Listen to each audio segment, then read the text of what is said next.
안녕하십니까.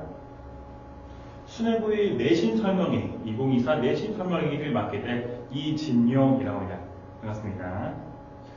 자, 저희 학원에서 이제 앞으로 수뇌부의 내신을 어떻게 담당하고 책임져야 될지에 대해서 제가 간단한 설명을 쭉 하도록 하겠습니다.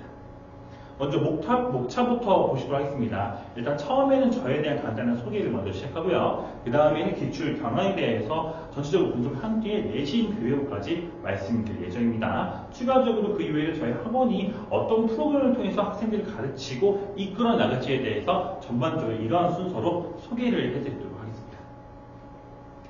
일단 저에 대한 소개를 먼저 하도록 하겠습니다. 저는 동국대학교 교육학과, 그 다음에 국어교육과를 전공한 사람이고요. 또한 이전에는 이제 분당에서 KT그룹 산하 한해 중고등학생 온라인 멘토링을 진행하기로 했었습니다. 추가적으로는 서초구에서 중등부랑 고등부 전임 강사로 일을 했었고요. 마지막에 현재에는 보스에듀 국어 전임 강사로서 일하고 있습니다. 그 아래 문구가 조금 궁금하실 수도 있으실 것 같은데요. 저는 사람과 학생 모두를 대우하는 교사라고 얘기할 수가 있습니다. 여기서 사람이라고 하는 이유가 있습니다.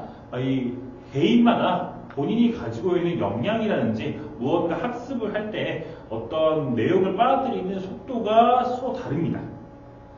이 몇몇 학원 혹은 학교의 학생들이 이러한 개인적인 차이나 혹은 특성을 고려하지 않고 천편일률적으로 그냥 똑같이 가르치는 경우가 있어요. 그럴 경우에는 개인의 그런 특수성을 무시하고 교육을 하고 있겠죠. 그러면 학생의 입장에서는 학생의 표현 가능한 학습 성취가 도달되지 못하거나 혹은 그렇게 개인 특성이 그러지 않으면은 그런 성취 자체가 없을 경우가 매우 높아지겠죠. 그렇기 때문에 저는 학생 개개인 하나하나에 관심을 갖고 사람으로 대우하며 또한 표현 가능한 학업 성취가 있게끔 학생으로도 대우하는 그런 강사라는 점에서 이러한 슬로건으로 학생을 가르치고 있다고 설명을 드리고 싶습니다. 이제 여기까지가 저에 대한 간단한 소개였고요. 이제 본격적으로 앞으로 수뇌부 내신은 어떻게 기출이 나올 것인지에 관해서 설명을 좀 드리도록 하겠습니다. 첫 번째입니다. 첫 번째, 수뇌부는 외부 작품 출제를 좋아하는 편이에요. 이렇게 교과서 본문에 수록되지 않은 작품들을 막 가져와서 각 작품이 지닌 표현상의 특징 혹은 서술상의 특징 같은 것들을 총체적으로 묻는 문제를 굉장히 좋아합니다. 그렇기 때문에 학생들 입장에서는 돌발적으로 이런 외부 작품을 바로바로 처리할 수 있는 감상 능력이 매우 요구된다라고 할 수가 있겠네요. 그리고 이런 부분이 외부 작품의 지문 및 문제의 난이도가 다른 고등학교에 비해서는 그래도 해석할 만하다, 지문의 난이도가 낮다라고 얘기할 수 있습니다. 그래서 예를 들어 박도진의 해라든지 유능기의 장마 같은 그 작품들은 기존 고1 국어 교과서에서 수록되어 있는 작품이기도 하면서 이제 고1 모의고사에서 자주 출제가 되면서 해석하는데 큰 어려움이 없기 때문에 이러한 작품들이 앞으로 여러분들이 외부 작품으로서 만나게 될 수도 모르는 작품이라고 보여지게 될 것 같습니다. 다음입니다. 자, 그렇다면 이 문학은 그렇게 외부 작품 출제 좋아할 거 알겠어. 문법은 어떠한데 궁금증이 생길 수도 있으시죠. 보통 1학기 중간고사에는 이런 의문의 변동이라는 의문의 체계라는 문법 파트가 들어가기 시작합니다. 그때부터 애들이 중3 문법과 고1 문법의 간극이 굉장히 크기 때문에 굉장히 당황해하는 경우가 있어요. 다행히도 수뇌부의 문법 기출 문제는 어렵지 않은 편입니다. 문법 단어가 그렇게 많지도 않기 때문에 어떤 경우에는 출제가 아예 되지 않는 경우도 있어요. 근데 만약 출제가 되더라도 교과서에 포함되지 않는 품사 같은 단어가 한 개 출제합니다. 교과서에 포함되지 않은 문법 단어를 출제한다는 것은 문법 문제가 오히려 어려운 게 아닌가요? 라는 생각이 들 수 있는데 이 품사라는 단어는 중1 혹은 중3 교과서에 수록되어 있는 교과과정이라고 보시면 될 것 같아요. 이미 한 차례 중요한 때 배운 거를 끌고 와서 난이도 조절한다는 얘기죠. 그렇기 때문에 문법 문제는 중3의 내용을 확실히 잘 알고 있다면 혹은 이 지금 교과서에 있는 문제에 대한 개념을 확실히 익히고만 있다면 의문에 대한 개념을 알고만 있으면 어느 정도 해결이 가능하다라고 얘기할 수가 있습니다. 문제는 아래에요. 자, 그래서 이렇게 몇몇 경우에서는 이렇게 보기에 지문이 길 수도 있으나 그 수 자체가 많지도 않고요. 혹은 몇몇 경우에서는 이런 수뇌부의 문법 문제가 서술 출제가 아예 안 되는 것도 있어요. 이 의문 파트가요. 그래서 서술형이 안 나온다는 점은 학생의 입장에서는 뭐가 가능하다? 이 직권을 어느 정도 본인이 익숙한 부분의 선지를 건들 수라도 있다. 근데 서술형 같은 경우에는 그런 경우 된다? 안 된다는 거죠. 확실히 그 개념을 알고 있지 않으면 못 푸는데 수뇌부는 그래도 그런 부분에서는 서술형 문제를 안 내는 또 있을 만한 정도로 문법 파트에 대한 난이도를 후하게 낮게 나온다라고 보시면 될 것 같습니다. 물론 요즘은 이런 우려나 이런 걱정 때문에 기존의 난이도를 좀 올리려는 시도는 있어요. 하지만 그럼에도 불구하고 이 근방의 학교들, 내가 서영고라든지 낙생고와 같은 다른 학교들에 비해서는 다소 편리하게 나온다고 말씀드릴 수 있겠네요. 하지만 수능은 한 가지 요소가 좀 더 추가합니다. 바로 비문학 영역 파트예요. 이런 비문학 파트는 기존의 교과서 단원 내에 수록되어 있는 부분이 아닙니다. EBS나 올림푸스 혹은 수노특과 같은 EBS 교재들에 수록되어 있는 지문을 가져와서 비문학 지문을 문제를 출제하고 있습니다. 그럼 이런 생각이 들 수 있을까요? 그러면 문학은 외부 작품을 변별. 근데 문법은 상대적으로 평이에요. 그러면 변별 요소를 비문학에서 한 번 더 끄집어내는구나 라고 생각할 수도 있습니다. 근데 물론 기존의 모의고사 비문학을 가져와서 글의 전개 방식이나 내용 일치 문제를 묻는다는 점은 학생의 입장에서는 색다르게 모의고사를 익숙하지 않는다면 다가올 수 있어요. 하지만 그 난이도가 높지 않습니다. 왜냐? 원래는 이런 비문학 같은 경우에는 가장 하이라이트인 3점짜리 보기 지문이 연계 문제를 갖추셔야 됩니다. 그런데 기존의 수뇌고 수뇌고 내신 시험에는 이런 모의고사의 3점짜리 문제가 출제가 안 됩니다. 딱 어디까지? 글의 전개 방식과 내용 일치 수준에서만 뭐 한다? 문제를 물어보고 있다라고 보시면 될 것 같아요. 그렇기 때문에 기존의 보기 문제는 출제하지 않으므로 뭐 하다? 비문학에서도 지문에서는 기존의 EBS 교재를 갑자기 가져와서 변별을 줄 수는 있으나 문제 자체에서는 지문의 외부 지문을 가져왔기 때문에 문제를 좀 쉽게 나온다. 다만 그럼에도 불구하고 지문의 파악은 중요하다라고 할 수가 있겠네요. 정리를 한번 하고 가겠습니다. 자, 그래서 기존의 이제 수뇌고는 어떤 점을 평가하는 거냐? 기존 작품에 대한 이해를 평가한다고 볼 수가 있어요. 그래서 교과서에 수록된 개념은 확실하게 표현상의 특징이나 서술상의 특징 같은 경우에는 체크를 하셔야 하고요. 또한 다른 작품과 견주어도 흔들리지 않는 개념을 탄탄하게 갖고 가셔야 합니다. 두 번째는 수능은 독해입니다. 비문학에서도 외부 지문, 그 다음에 그 시와 같은 문학 작품에서도 외부 작품이 출제가 되고 있어요. 그렇기 때문에 내가 한 번도 보지 않는 지문이나 작품이 나와도 당황하지 않고 직독할 수 있는 그런 능력이 필요하다고 보여집니다. 그래서 지문의 기본 핵심을 파악해서 이런 기본적인 독해 능력이 굉장히 요구된다라고 볼 수 있습니다. 또한 탄탄한 문법 지식도 필요합니다. 이 중학교육 과정이 연계돼서 시험에 출제되기도 하기 때문에 이런 중학 개념, 문법 개념에 대한 체계적인 정리가 필요합니다. 고1 문법, 중2 문법, 중3 문법, 총체적인 다 정리가 필요한 얘기예요. 또한 지문의 길이가 길어도 당황하지 않고 또한 서술형이 혹시나 나온다고 해도 꼼꼼하게 챙겨서 풀 수 있게끔 뭐 해야 한다? 연습을 많이 해서 체계적으로 탄탄하게 문법 지식을 쌓아야 한다라고 말씀드릴 수가 있을 것 같습니다. 자, 이거에 대한 내신 대비법을 좀 소개해드리도록 할게요. 첫 번째, 교과서 작품의 이해는 꽉 잡으셔야 합니다. 외부 작품이 출제되든 안 되든, 외부 작품이 견주든 안 견주든, 작품에 대한 기존 교과서에 수록되어 있는 작품에 대한 이해는 빠삭하게 하고 가셔야 연계가 되든 안 되든 문제를 확실하게 처리할 수 있습니다. 또한 두 번째는 기본적인 문학 개념도 잡고 가셔야 돼요. 그래야 어떤 외부 작품이 나오든 내가 올바르게 감상하고 문제를 풀고 맞출 수가 있는 거예요. 세 번째는 개념을 산출하는 연습을 꾸준히 하셔야 합니다. 기본적인 그 개념을 문제에서 적용하는 거랑 개념을 그냥 단순히 알고 이해하고 있는 거랑은 다른 차원의 문제로 보시면 될 것 같아요. 그렇기 때문에 본인이 수업 중에 혹은 학원에 와서 학교에 와서 배운 개념은 확실하게 보이는 것으로 만들고 실전에서 그 개념을 써먹을 수 있는지까지 연습을 꾸준히 하셔야 한다는 거죠. 그 실전에 대한 업글이 되어야 이 내신 대비 문제에서 살아남을 수 있다라고 이해할 수 있겠습니다. 마지막입니다. 수능과 같은 기출문제에도 대비를 좀 하셔야 돼요. 왜냐면은 비문학, 문학 그 자체가 수능 모의고사랑 같은 느낌으로 다 출제가 되기 때문에 그런 부분에서 연습과 훈련이 또 마찬가지로 필요하다라고 보시면 될 것 같습니다.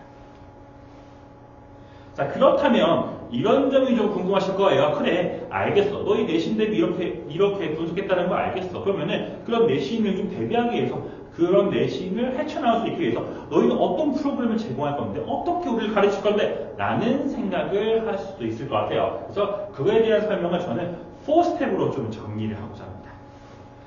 첫 번째 스텝입니다. 키워드 학습입니다. 단원별 기본 개념부터 단원의 이전에 출제했던 기출 개념까지 저는 모두 다 교재에 반영해서 학생들을 가르칩니다. 그래서 출제에 대한 포인트까지 알 수 있게끔 학생들을 가르친다고 보시면 될 것 같아요. 또한 두 번째는 그래서 교과서의 학습 활동과 목표 활동에 대한 세부적인 설명도 들어갑니다. 그래서 원래 보통 교과서 지문 옆에 있는 그런 학습 활동이나 목표 활동들이 단원 다지기 활동 문제 같은 것들이 다 뭐가 되어서 문제화로 변형되어서 뭐에 나오나 시험에 나온다고 보시면 될 것 같아요. 그렇기 때문에 이거에 대한 세부적인 설명도 들어가고 마지막에 그런 전체적인 설명 뒤에는 뭐가 들어간다? 미니 테스트가 들어간다 라고 보시면 될 것 같습니다. 그리고 이 미니 테스트는 제가 모든 문제를 맞을 때까지 보이지 않습니다. 쌤 근데요 어차피 1차 채점하고 틀린 거 알려주시고 애들이 고쳐서 찍으면 그것도 맞고 넘어갈 수 있는 거 아닌가요? 그래서 저는 애들이 미니 테스트를 10개 정도의 빈칸 문제를 해가지고 채우면은 저는 틀린 개수만 알려줍니다. 본인이 맞은 건 확실하게 맞았는지 틀린 건 확실하게 쳐내고 다른 건 고치는지에 대한 능력까지 시험에서 요구되는 상황이기 때문에 저는 그래서 그렇게 미니 테스트를 좀 더 까다롭게 진행해가지고 그 미니 테스트가 통과를 해야만이 뭐 할 수 있게 수업이 끝나는 것이 있게 그래서 개념 확실하게 이해하고 수업 끝나고 집에 갈 수 있게끔 저는 그렇게 테스트를 구성하고 있습니다. 자 그렇게 이 주말에 와가지고 시험 미니 테스트까지 봐서 개념 확실하게 가져가면은 그 다음에 복습이 필요하겠죠. 보통 여러분도 아마 망각 곡선이라고 들어보셨을 거예요. 사람이 얼마나 본인의 기억을 빨리 잊어가는 거에 대한 그 곡선 그래프라고 보시면 될 것 같은데 거기에서 보시면은 하루가 지나면 몇 프로 이상 떨어진다? 절반 이상 사라집니다. 그렇기 때문에 저는 수업 다음날 오후 10시 늦으면 자정까지 반드시 개념 구조를 제출해야 합니다. 제출해야 하는 개념 구조는 일종의 요점형이라고 보시면 될 것 같아요. 그래서 본인만의 어떤 개념적인 요약형의 한 판을 만드는 건데 그거를 어디에 하시냐? 교재에 그런 복습을 하기 위한 개념 구조도란이 마련되어 있습니다. 그래서 거기서 열심히 본인만의 요점 정리로 앞에 배웠던 수업에 대한 내용을 정리를 한 다음에 누구한테? 저한테 제출하시면 됩니다. 카톡이든 문자든 상관없습니다. 그래서 이거에 대한 1대1 피드백을 언제 들어간다? 클리닉 시간에 그런 구조도에 대해서 너 이거는 기출개념 빠먹었잖아. 너 이거 핵심 키워드인데 빠먹었잖아. 이런 식으로 피드백을 해주셔야 됩니다. 그 다음에 클리닉한 개별 학습 세 번째 단계 들어갑니다. 자, 빈칸 40일 동안 먼저 개념 산출 훈련을 먼저 할 거예요. 먼저 본인이 빈칸 안에 적절한 개념을 집어넣으면서 개념을 끄집어낼 수 있는가를 먼저 테스트할 거고요. 두 번째는 어디서 잘 끄집어내는 것 같아. 한다면은 두 번째로 그런 개념을 문제 적용할 수 있는지에 대해서 복습을 들어간 겁니다. 그리고 마지막으로 만약에 빈칸 학습지로 해서 개념 산출 훈련을 했어. 두 번째로는 문제를 통해서 복습까지 했어. 근데 이게 두 개가 잘 안 됐네. 뭔가 문제 많이 틀리고 빈칸 잘 못 채웠네. 한다면 뭐가 들어간다? 필요하다면 개념 구조도 작성까지. 그 구조 작성을 어떤 때까지? 제가 마음에 들 때까지 하다가 집에 가는 거죠. 그래서 보통은 열심히 복습을 하고 이 커리 출시에 잘 자는 친구들은 이 클리닝 활동을 하는데 2시간 안팎으로 안 걸립니다. 그런데 본인이 복습을 잘 안 해. 공부를 잘 안 해. 그러면 시간이 늘어나겠죠. 이런 식으로 저는 클리닉 학습을 이뤄집니다. 그럼 이렇게까지 클리닉하고 끝이냐? 아니죠. 마지막으로 4스텝 이후의 수업의 구조를 통해서 복습을 시킵니다. 어떻게요? 저는 매회 수업 앞 차례 부분에 누적 구조도라는 자체적인 학습을 보여줍니다. 그걸 따라 적게 해요. 그래서 만약에 내가 전전 시간에 고향을 배웠었죠. 정주영의 시 고향이라는 시를 배웠어. 그리고 그 앞 시간에 유능기대 장마라는 작품을 배웠어. 그리고 그 지금 시간에 의문의 변동이라는 그런 부분의 문법 파트의 부분을 배워야 돼. 그럼 제가 바로 단순히처럼 그냥 의문 변동 쫙 하면서 수업을 시작한 게 아니라 앞 시간에 배웠던 향수랑 유능의 장마 같은 작품들을 한 판을 만들어서 누적 구조 키워드를 다시 복습시킨 뒤에 그 다음에 의문 파트 작업을 보시면 되겠습니다. 그래서 시험 직전 주에는 구조도 훈련도 실시합니다. 그래서 하루 지나기 전에 복습. 그 다음에 3, 4일 지나기 전에 복습, 한 주 지나기 전에 복습을 한 다음에 시험 마지막 직전 주에는 앞에서 한 주 한 주마다 본인이 썼던 구조도를 통합시켜가지고 본인만의 요점적인 한 판을 만드는 거죠. 그렇게 해서 최종적으로 본인이 본인의 것으로 개념 정리 한 판을 가져가서 뭐 할 수 있게끔 한 판을 만들 수 있게끔 저는 유도를 할 예정입니다. 자, 그래서 수업 교재에 대한 또 설명을 안 드릴 수가 없을 것 같아요. 이제 저희가 책 표지가 있을 건데 내신을 택한 원스텝 개념의 시간입니다.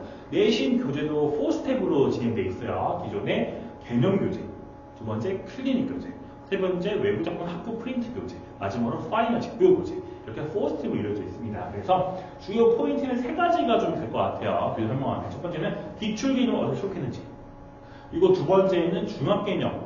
제가 말씀드렸죠. 중학교의 교육과정 개념이 고해되는 자연스럽게 연계된다고요. 그래서 그거를 어떻게 연계할 건지. 마지막으로 구조도를 어떻게 작성해서 애들한테 반복시킬 건지에 대해서 설명을 좀 드리도록 하겠습니다. 먼저 기출 개념입니다. 먼저 기출 개념 같은 경우에는 최근 3개념의 개념을 다 모아놓고 설명을 할 수 있어요. 맨 처음에 개념을 들어갈 때 개념 날개 옆에 혹은 개념 중간중간에 언제 기출되었다라고 체크 표시해주고요. 그 다음에 체크 포인트, 기출 포인트 체크라고 해서 이제 작품의 해석이나 지문에 대한 진도가 끝나면은 그 옆에다가 몇 년도 기출, 몇 년도 기출 이런 식으로 옆에다 정리를 해주면서 한 번 더 학생들이 이 부분이 시험에 나왔구나 하는 포인트를 잘 알 수 있게끔 체크를 해놓았습니다. 이후에는 미니 테스트에 이런 부분을 싹 다 반영해서 어떻게 한다? 확실하게 이해하는데까지 적는 거잖아 라고 이해하시면 될 것 같습니다. 자, 두 번째 포인트입니다. 어떤 식으로 중요한 개념을 연계하는가. 당연히 기본 개념을 처음에 나갈 때 옆에다가 제가 이전에 말씀드렸던 기출 개념 포인트 연계했듯이 중요한 개념 포인트를 연계를 시켜놓고요. 예를 들어 내가 언어 예절 화법의 다양성이라는 기초를 나가. 근데 이 화법이 지역별마다 차이가 있네? 이거 중학교 때 지역별로 사람마다 뭐하다 말하는 방언이 다르다. 그래서 지역방화, 사회방화 한번 이전에 중학교 1학년 때 배웠을 겁니다. 그래서 그런 개념들, 시험에 나올 법한 중학 개념들을 옆에다 날개식으로 넣어놓는 거죠. 두 번째 같은 경우에는 제가 그래서 본격적인 작품이나 지금 나가기 전에 또 이런 것도 있습니다. 감상전 체크라고 해서 이게 작품을 분석할 때 작품의 분석이 중축이 되는 포인트가 한 가지 있을 거예요. 그래서 그런 한두 가지를 같이 앞에다 기초 개념을 알아가고 가는 식으로 넣어놓습니다. 정종의 향수 같은 시 같은 경우에는 심상이라는 포인트가 굉장히 중요해요. 그래서 심상의 종류, 그중에서도 시험에 자주 나오는 복합적 심상과 공감합적 심상에 대한 포인트를 모두 소개해주고, 그 다음에 정종의 향수라는 시를 대한 작품을 쭉 나가면은 학생 입장에서는 맞아, 이 심상이라는 개념을 이해했으니까 나는 이 여기 작품에서 어떤 심상이 쓰였는지, 어떻게 심상이 전개되는지에 대한 이해가 더 잘 되는 거죠. 그런 식으로 기초 개념과 중학 개념을 작품 지문 전이나 혹은 이 개념이 들어가기 전에 뭐한다? 수록해 넣어서 학생들이 익힐 수 있게 한다라고 보시면 될 것 같아요. 자, 마지막으로 구조를 통한 복습입니다. 앞에서 제가 얘기했듯이 수업이 시작했을 때 앞부분에서는 이 구조도 판서를 통해서 한번 누적 복습을 실시합니다. 그 다음에 수업이 끝난 다음에는 다음날 뭐까지? 10시까지. 늦으려고 자정까지는 본인이 뭘 해서 카톡이든 문자든 본인이 만든 구조도를 전달하고 글을 읽게끔 합니다. 그래서 어디까지? 그 단원의 기본 개념과 그다음에 학교 선생님의 판서와 마지막 기출 개념까지 다 포함시키는 개념이라고 부르는 것 같습니다. 아마 이렇게 보시면 잘 이해가 안 되실 것 같아서 제가 예시를 좀 가져왔습니다. 자, 여기 이렇게 써져 있는 부분이 단원에 대한 기본 개념을 판서축한 거예요. 거기서 이렇게 뭘 들어간다? 기출 포인트를 선생님 저랑 그 다음에 학생이 직접 판서로 정리한 필기로 마무리하는 거죠. 자, 이렇게 판서를 하고 필기를 해야 하는 이유도 있습니다. 그래야 기출에 대한 적중과 예상까지도 가능하거든요. 복습도 당연히지. 이게 무슨 말이죠? 예를 들어 땡땡고에서 어떤 고에서 21학년도 1학기 중간에는 이런 주제에 대한 포인트가 나왔어. 그리고 2022학년도에는 이런 표현기법에 대한 표현이 나왔어. 2003년도에는 이런 게 나왔네. 그런데 뭐야? 이 아랫부분은 아직 출제가 된 적이 없고 언제든 출제가 나와도 이상하지 않는 부분이네. 그러면은 이 기출 예상으로 딱 찍어가는 거죠. 혹은 작년에는 이런 게 중추 나왔으나 재작년 2021학년에는 텀이 좀 있죠. 이런 부분이 아직까지 출제가 안 되었네. 그럼 풀타임이 돌았잖아요. 그러니까 여기가 뭐 할 수 있겠다. 다시 한 번 더 나올 수 있겠다.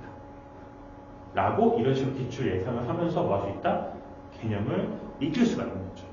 본인이 개념에 대한 뭐까지 가능해진다? 중요도 반별까지 알아서 가능해지는 겁니다. 이해하셨을까요? 자, 그래서 이러한 교재를 만들게 된 이유가 있습니다. 내신은 결국에는 얼마나 개념의 디테일 요소까지 시험 직전까지 끌고 와가지고 문제까지 내일 꽂을 수 있느냐라는 시험입니다. 그런데 어머님들도 혹은 학생분들도 아실 거예요. 이런 개념을 내가 국어만 하는 게 아닌데 수학도 해야 하고 영어도 해야 하고 과학도 해야 하고 하다 보니까 뭐가 안 돼. 이런 개념의 내면화 과정이 쉽지가 않습니다. 그리고 다른 학교에서는 이렇게 문제 풀립니다. 너 1200개 풀어. 너 1000제 풀어. 너 2000제 풀어. 이런 식으로 문제를 마구마구 줘봤자 학생 입장에서는 뭐 한다? 이해가 잘 안 되는 거죠. 개념의 이해가 안 되는 상태에서 문제 풀면은 오히려 시험을 열심히 하고자 하는 동기만 떨어져. 그리고 시험 문제만 다르게 내준 다음에 이 시험 문제 중에 하나가 실제 시험 문제랑 똑같이 나왔어. 그럼 이러고 적중이에요. 근데 나는 그 적중의 개념을 내면 학습한 적이 없네. 문제를 풀었어도 왜? 난 찍었을 수도 있으니까. 그 문제를 성역에 풀 수도 있으니까. 근데 그렇게 문제를 내면 하는 과정은 단적으로 그렇게 많은 놈에 이렇게 내신 구조를 통해서 내신을 본인 것으로 내면 하면은 그런 성의 없이 준비하는 내신, 흉내만 내는 내신, 그런 내신 없는 거죠. 무조건 본인이 열심히 해서 본인의 것이 되게 하는 내신. 그렇기 때문에 그렇게 본인이 시험 직전까지 본인만의 개념으로 본인 것의 개념을 만들기 위해서 이렇게 교재를 만듭니다. 구조적으로 가능하고요. 계속된 누적 복습이 가능하게.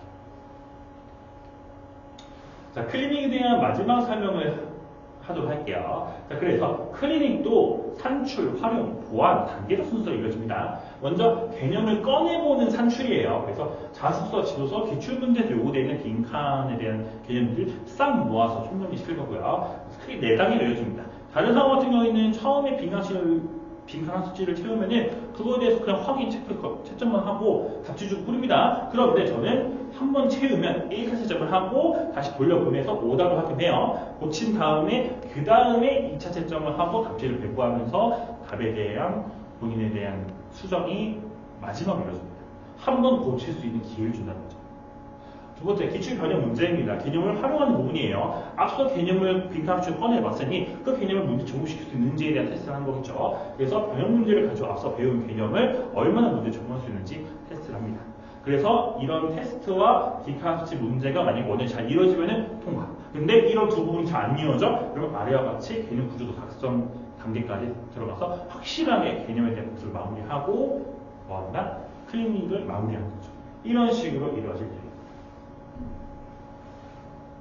자, 여기까지가 저희 프로그램에 대한 설명이었고요. 이제 저희 내신 시간표를 좀 말씀드리도록 할게요. 수능호 같은 경우에는 먼저 토요일에는 7시에서 10시, 그 다음에 일요일에는 4시에서 7시에 정규 수업이 있습니다. 그래서 내신 수업을 이 토요일 둘 중 하루만 봐가지고 수업을 들으면 될 것 같고요. 그 다음에 클리닉 같은 경우에는 수목금 중에 하루를 정해서 4시부터 클리닉이 시작됩니다. 그래서 4시에서 10시 사이까지 클리닉을 동참하시면 되는데, 근데 문제는 제가 말씀드렸듯이 클리닉은 보통 2시간에서 2시간 반 정도 걸려요. 보통 평균적으로 2시간 반이라고 생각하시면 될 것 같습니다. 그래서 웬만하면은 몇 시 전에, 7시 전에 오셔야 원활한 클리닉 진행이 가능하다라고 말씀드릴 수 있을 것 같습니다. 그래서 이런 4시간은 언제부터? 3월 2주차, 3월 9일부터 오픈될 예정입니다. 그래서 이때부터 오셔서 수업 들으시면 될 것 같아요. 자, 추가적으로 궁금하신 사항이 있으시면은 아래 같은 번호로 언제든지 전화 주시면은 제가 바로바로 혹은 실장님께서 상담을 해드릴 예정입니다. 그래서 프로그램에 대한 궁금증, 보강에 대한 궁금증, 하고 고민에 대한 궁금증, 어떤 고민이든지 부담 없이 편하게 전화해 주시면은 저희가 성심성의껏 전화 상담 해드리도록 하겠습니다. 혹은 직접 오셔가지고 이런 저희 학교에 대한 커리어 소개나 상담을 직접 해주셔도 괜찮으십니다. 자, 여기까지 내신 설명에 대한 전반적인 부분이 끝났습니다. 고1 내신이 생각보다 중학교보다는 간극이 많이 있습니다. 그렇기 때문에 혼자서 준비하기는 굉장히 어려울 수밖에 없어요. 그래서 제 생각에는 그럼에도 불구하고 내신은 열심히 해서 잘 따야 하는 시험이기 때문에 걱정과 고민이 많으실 것 같습니다. 저는 이렇게 생각합니다. 그럼 내신을, 험준한 내신을 같이 해낼 수 있는 선생님의 선택이 내신의 첫 시작이다 끝 절반이지 않을까라고 생각이 들어요. 한번 많은 고민해보시고 저는 그 학생을 맡으면 어떻게 본인의 것으로 내신을 온전하게 공부할 수 있고 하는 그런 습관까지 형성하도록 열심히 가르쳐보겠습니다. 자, 여기까지 수능고 내신 설명이었습니다. 감사합니다.